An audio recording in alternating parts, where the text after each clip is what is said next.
Pittsburgh glows golden by day, but when darkness falls, mercy fades and silence starts to scream. A hairstylist executed, his body drifting through the Ohio River. Two sisters found lifeless in their own home. Trust turned to terror. A pastor staring down a jammed gun as faith collides with madness. And a street turned into a battlefield when bullets outlasted reason. Now, with verdicts written and life sentences sealed, justice stands, not to erase the horror, but to remember what silence costs. IHear.com, and this is the most dangerous killers from Pittsburgh, Pennsylvania, true crime shocker. Welcome back to Crime Ledger USA, where real crimes meet real justice. Number 1. Hubert Wingate III. Quiet city streets rarely reveal how easily trust collapses into violence, leaving investigators to reconstruct truth from blood, data, and digital mistakes. In October 2014, Andre Gray, a 34-year-old hairstylist and respected LGBT activist in Pittsburgh, Pennsylvania, disappeared from his Lawrenceville apartment. His friend, Hubert Wingate, later known as the last person seen with him, would soon become central to a case defined by brutality, concealment, and forensic persistence. On the night of October 22, Wingate was inside Gray's apartment. Evidence later showed the home was ransacked, stained with blood, and partially cleaned with bleach. Andre Gray was shot once in the head and stabbed 10 times in the lower back. Investigators determined he was killed inside his own residence. To obscure responsibility, Wingate initiated a series of calculated acts designed to delay discovery and disrupt forensic analysis.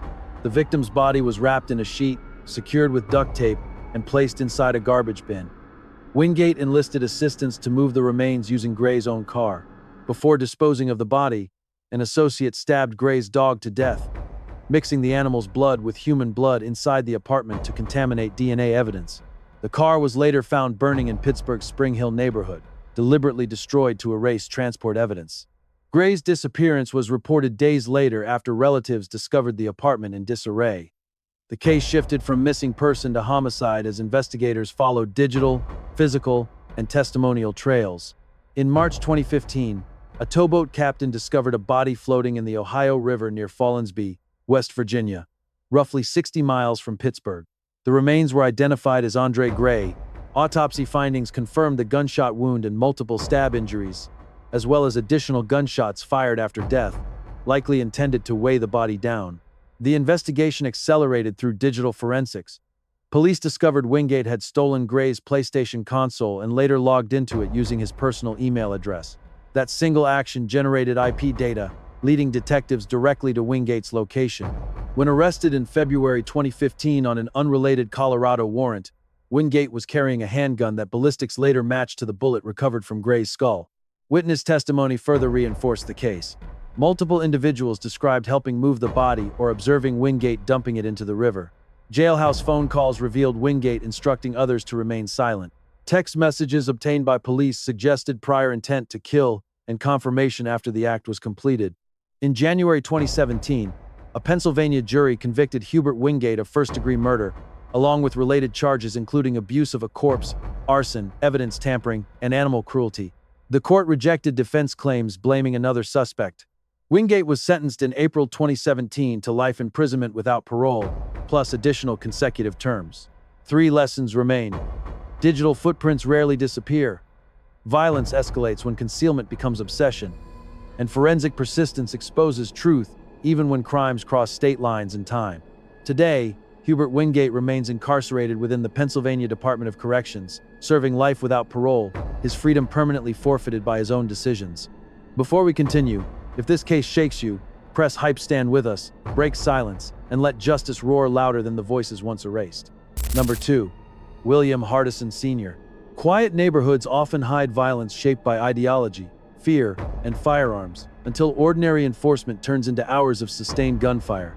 In August 2023, William Hardison Sr., a man in his early 60s living in Pittsburgh's Garfield neighborhood, became the focus of one of Pennsylvania's most extreme law enforcement standoffs. Known to authorities for prior firearms convictions and self-identifying as a sovereign citizen, Hardison rejected the legitimacy of courts, property law, and police authority. On the morning of August 23, sheriff's deputies arrived at Hardison's Broad Street home to serve a lawful eviction notice tied to a property dispute following his brother's death. Hardison refused to comply. When deputies attempted contact, he opened fire without warning. What followed was a sustained, chaotic exchange that would last more than 6 hours. Hardison fired hundreds of rounds from inside the house, shooting from multiple floors and through walls.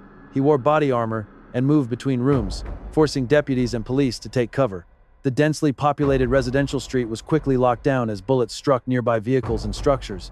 Officers retreated, established perimeters, and requested tactical assistance as gunfire continued intermittently throughout the day. Multiple agencies responded, including Pittsburgh Police, Allegheny County Sheriff's Office, county police, and state authorities. Armored vehicles were deployed. Tear gas was used in attempts to force surrender. Police launched drones to assess the interior, but Hardison shot several out of the air. Inside the house, investigators later found an extensive cache of weapons and ammunition, including approximately 15 firearms and large quantities of loaded magazines. Neighbors reported hearing constant gunfire and explosions as rounds struck walls and furniture. One deputy suffered a head injury while diving for cover, requiring stitches, though no officers were struck by bullets.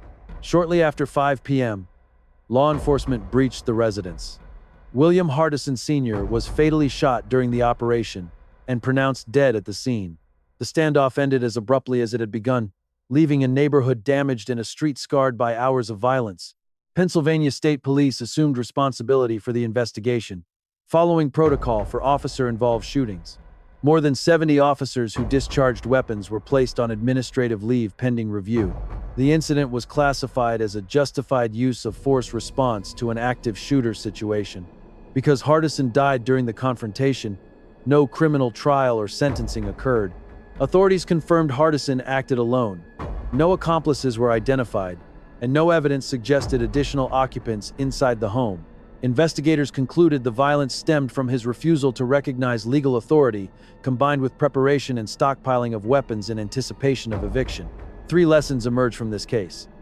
Extremist beliefs can escalate routine legal actions into lethal confrontations. Firearms accumulation increases risk when ideology replaces law, and prolonged standoffs strain both communities and officers, underscoring the importance of early intervention before disputes reach irreversible violence. Today, William Hardison Sr. is deceased, and the property stands emptied, while law enforcement reviews remain closed and the Garfield neighborhood continues its slow recovery. Number 3. Alan Wade. 2 sisters returned home one winter night, unaware their neighbor's debt and desperation would end their lives violently that forever. In February 2014, Alan Darrell Wade, a resident of Pittsburgh's East Liberty neighborhood, became the prime suspect in the killing of his next-door neighbors, Susan and Sarah Wolf. The sisters were well known locally, living quietly together on Chislett Street, while Wade struggled financially and faced mounting pressure from unpaid rent and instability. On the evening of the 6th of February 2014, the sisters returned home separately after work. Investigators later determined Wade confronted them as they entered the house. Evidence showed the encounter escalated rapidly inside the residence. Both women were shot in the head. Susan Wolf's body was later found nude in the basement, doused with chemicals, while Sarah Wolf was discovered nearby, still clothed. After the killings, Wade stole bank cards and keys, taking Sarah's car and leaving the scene undetected. The following day, family members discovered the bodies and alerted police. Detectives immediately treated the home as a homicide scene, documenting blood patterns, shell casings, and signs of forced movement within the house. Attention quickly shifted to Wade, who lived next door and had been seen near the property before. Surveillance footage from nearby ATMs showed a man matching Wade's appearance withdrawing cash using the victim's cards within hours of the murders. Records confirmed $600 had been taken. Forensic analysis became central to the investigation. DNA was recovered from beneath Susan Wolf's fingernails, from clothing discarded near the abandoned vehicle, and from a knit hat linked to an earlier burglary at the same house in December 2013. Advanced probabilistic software, TrueLLA, was used to interpret complex DNA mixtures that traditional testing could not conclusively resolve. Analysts determined the genetic material was consistent with Wade, strengthening the case. On the 5th of March 2014, Wade was arrested at a bus stop after posting online that he intended to surrender. Police recovered additional evidence tying him to the stolen car and ATM withdrawals. Investigators concluded the motive was financial, driven by an urgent need for rent money and prior knowledge of the victim's routines. The case proceeded to trial in the Allegheny County Court of Common Pleas. Prosecutors presented forensic findings, surveillance footage, and timelines establishing Wade's movements before and after the murders. The defense challenged the DNA technology and questioned the handling of evidence but offered no alternative suspect. In May 2016, the jury convicted Wade on 2 counts of first-degree murder, along with robbery and burglary. During sentencing, jurors could not reach unanimity on the death penalty, resulting in mandatory life imprisonment without parole. 3 lessons remain.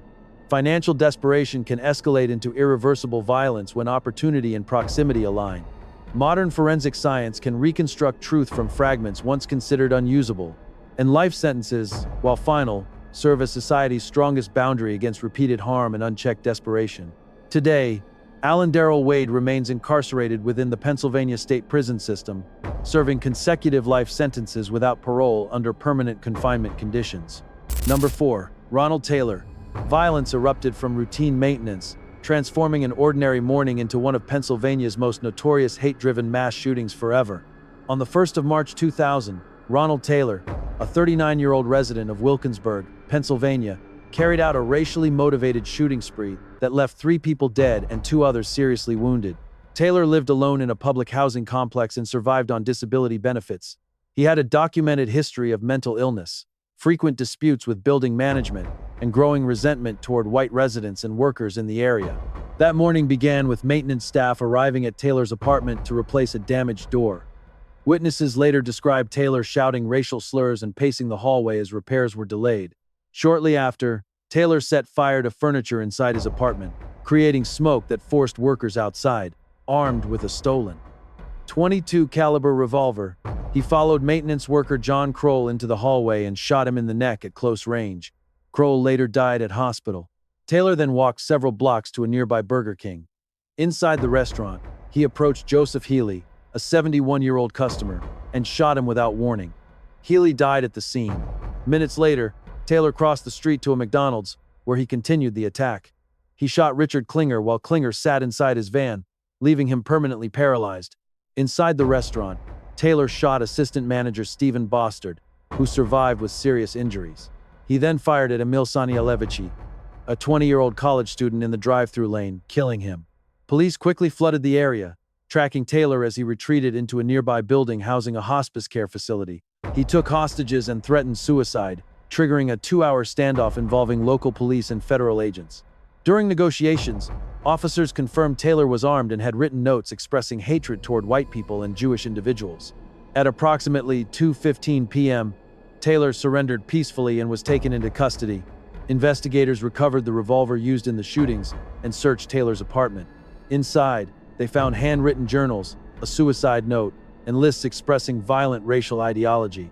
The FBI assisted local authorities due to the hate crime elements of the case. Medical and psychological records confirmed Taylor suffered from schizophrenia and long-term delusions, though he was ultimately deemed competent to stand trial. In November 2001, a jury in Allegheny County convicted Taylor on 3 counts of first-degree murder and dozens of additional charges, including aggravated assault and ethnic intimidation. In January 2002, he was sentenced to death after jurors unanimously agreed aggravating factors outweighed mitigating evidence related to mental illness. His appeals were later denied, and the conviction remained intact. 3 lessons remain. Unaddressed mental illness can intensify isolation into lethal grievance. Hate-driven violence often begins with everyday conflicts left unresolved. And thorough investigation, combining forensic evidence and behavioral analysis, remains essential in preventing future mass casualty attacks rooted in ideology and resentment. Ronald Taylor remained on death row at SCI Phoenix until his death from natural causes in April 2024, never re-entering society again. Number 5. Ki-Shawn Crumity. An online message crossed state lines, ending in a basement discovery that exposed modern grooming, trafficking networks, and investigative failures. In October 2025, authorities in Pittsburgh uncovered a disturbing case involving Ki-Shawn Crumity, a 26-year-old man living on Davis Avenue in the Brighton Heights neighborhood. The investigation began hundreds of miles away, after a teenage girl was reported missing from her home in Baker, Louisiana, triggering a multi-state search. Investigators later determined Crumity had contacted the girl through Snapchat, presenting himself as someone who could arrange a safer future through adoption by a trusted adult. Using persistent online communication, he persuaded her to leave home. Law enforcement traced her movement across several states, piecing together a complex transportation route involving multiple adults. According to police records, the girl was first driven from Louisiana to Georgia by two older men, Ronald Smith and Alvin Hansen. From there, she was placed on a Greyhound bus traveling north. She eventually arrived in Washington, D.C., where she met an adult woman who accompanied her onward to Pittsburgh. Each transfer required coordination, leaving digital and physical evidence later crucial to investigators. Once in Pittsburgh, the girl was taken to Crumity's residence and confined to his basement. Authorities allege she remained there for approximately 1 week. During that time, Crumity reportedly isolated her from outside contact, provided alcohol and cannabis products, and prevented her from leaving. Investigators described the basement as deliberately concealed, with the victim hidden inside a box covered by sheets. The case escalated when Louisiana authorities shared missing person intelligence with federal partners. The FBI joined local Pittsburgh police, tracking digital communications, travel records, and surveillance footage. Tips and electronic data helped narrow the search to Crumity's address. On the 30th of October 2025, SWAT officers executed a search warrant at the home. During the raid, agents located the girl alive in the basement. Crumity was taken into custody without incident. 2 additional adults were arrested in other states on charges related to kidnapping and contributing to the delinquency of a minor. Investigators emphasized that online platforms played a central role in facilitating the crime, allowing rapid grooming and coordination across jurisdictions. Crumity was charged in Pennsylvania with multiple felonies, including human trafficking, statutory sexual assault, unlawful contact with a minor, corruption of minors, and related offenses. Prosecutors outlined evidence involving digital messages, transportation records, and physical conditions inside the home. At preliminary hearings, prosecutors summarized the investigation while limiting public commentary due to the victim's age. Crumity was ordered held without bond as the case proceeds through the Allegheny County court system pending trial. 3 lessons emerge clearly. Online grooming exploits trust faster than geography can protect. Multi-agency cooperation remains essential when crimes cross state borders. Early reporting and digital evidence preservation can save lives, especially when vulnerable individuals are targeted through social media platforms designed for connection, not protection. Ki-Shawn Crumity remains incarcerated at the Allegheny County Jail, awaiting trial as investigators continue reviewing evidence and additional potential charges. Number 6. Christian Bay. A late-night neighborhood gathering unraveled into gunfire, exposing how brief confrontations can escalate into irreversible violence within seconds. In July 2019, a fatal shooting during a block party in Pittsburgh's Homewood neighborhood left an off-duty police officer dead and a community shaken.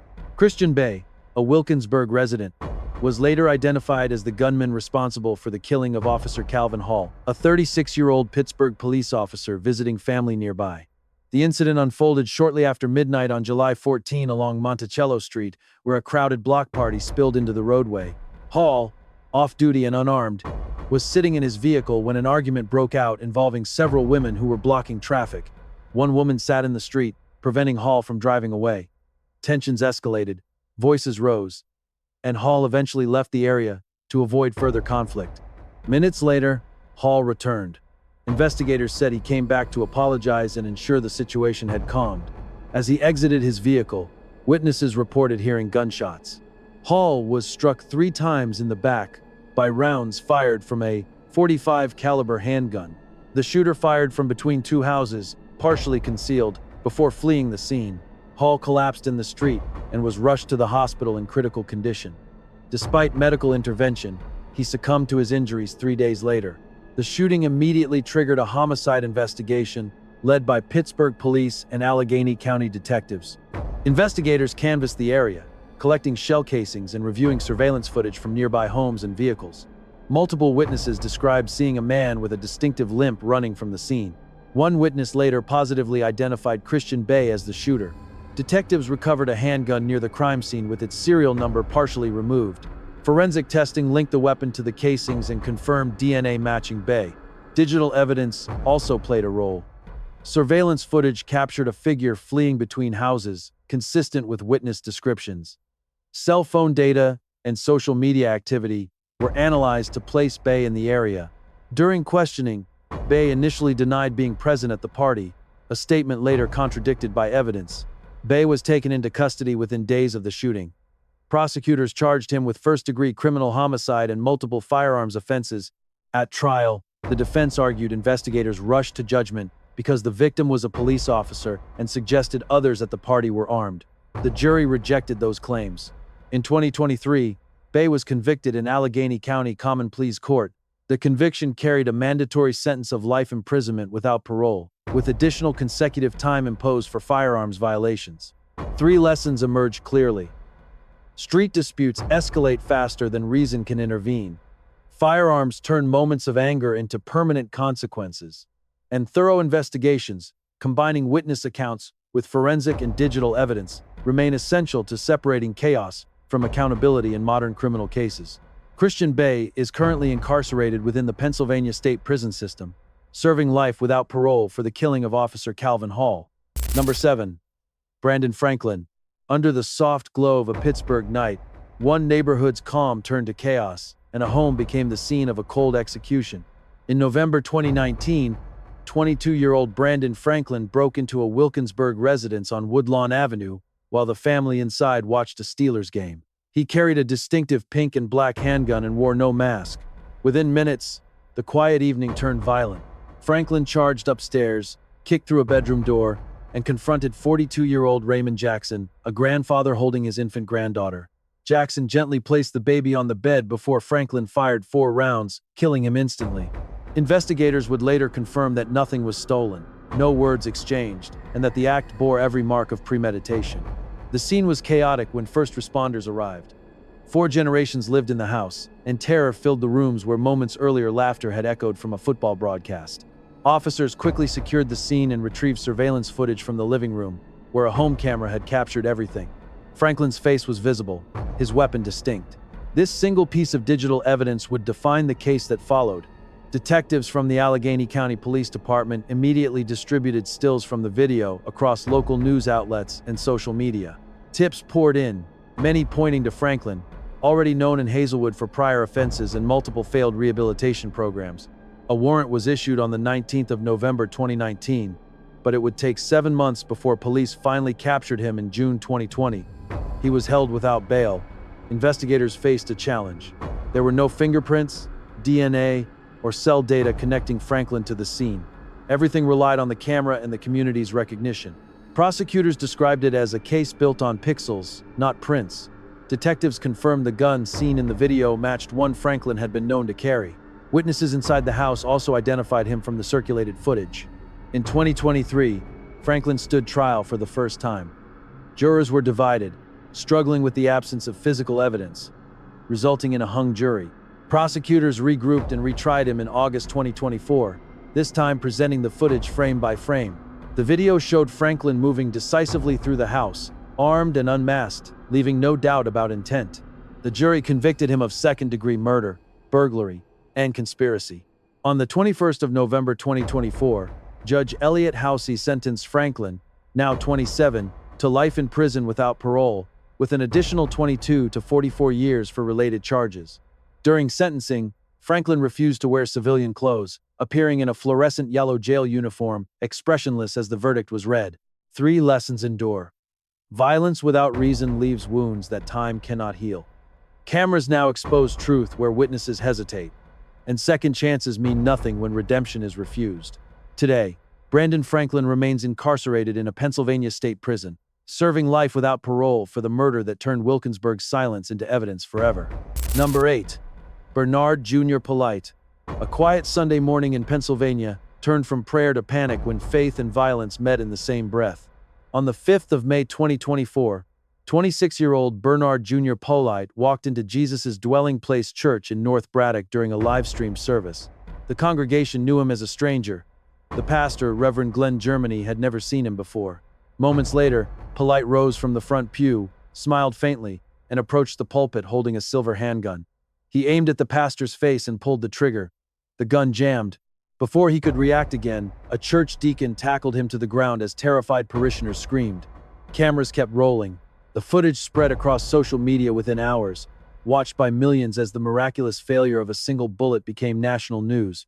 While police secured the church and arrested Polite, a darker discovery awaited elsewhere. That evening, relatives visited his home on Stokes Avenue after hearing of the attempted church shooting.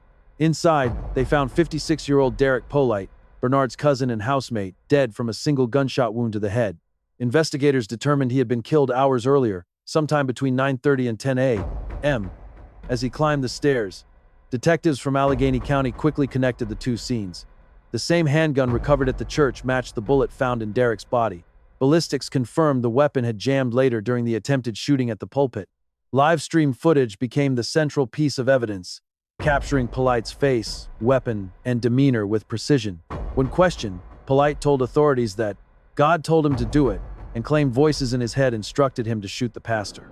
Investigators described his statements as disjointed and delusional. A relative later told police he had a history of mental illness, though he had shown no violent behavior before that day. In the days that followed, the church livestream was replayed across television networks and online crime channels, turning the incident into a viral symbol of faith surviving violence. Meanwhile, police pieced together the sequence: the killing at home, the erratic behavior on the porch, and the sudden walk to the church. Polite said he heard music and felt drawn inside, where he believed spirits were commanding him to act. Detectives gathered witness accounts, secured video, and submitted forensic evidence to the Allegheny County Crime Lab. Polite was charged with criminal homicide, attempted homicide, aggravated assault, and reckless endangerment. He was arraigned without bail at the Allegheny County Jail. As of now, he had not yet been convicted, and his defense was expected to raise mental health evaluations in upcoming proceedings. 3 lessons echo from this case. Violence can emerge even where peace gathers. Technology now records not just crime, but divine interruption. And untreated mental illness, ignored too long, can turn faith into fear. Today, Bernard Jr. Polite remains held without bail at the Allegheny County Jail, awaiting trial for the crimes that stunned a congregation and stopped a bullet mid-sermon. Each killer left behind more than crime scenes. They carved timelines of fear, proof that violence doesn't just strike, it lingers. But here's what we do at Crime Ledger USA. We document every case that others forget, every truth the darkness tries to bury. So if you believe every story deserves to be told, hit subscribe, tap the notification bell, and stay with us, because the next name, the next case, and the next revelation are already waiting in the shadows of Pennsylvania.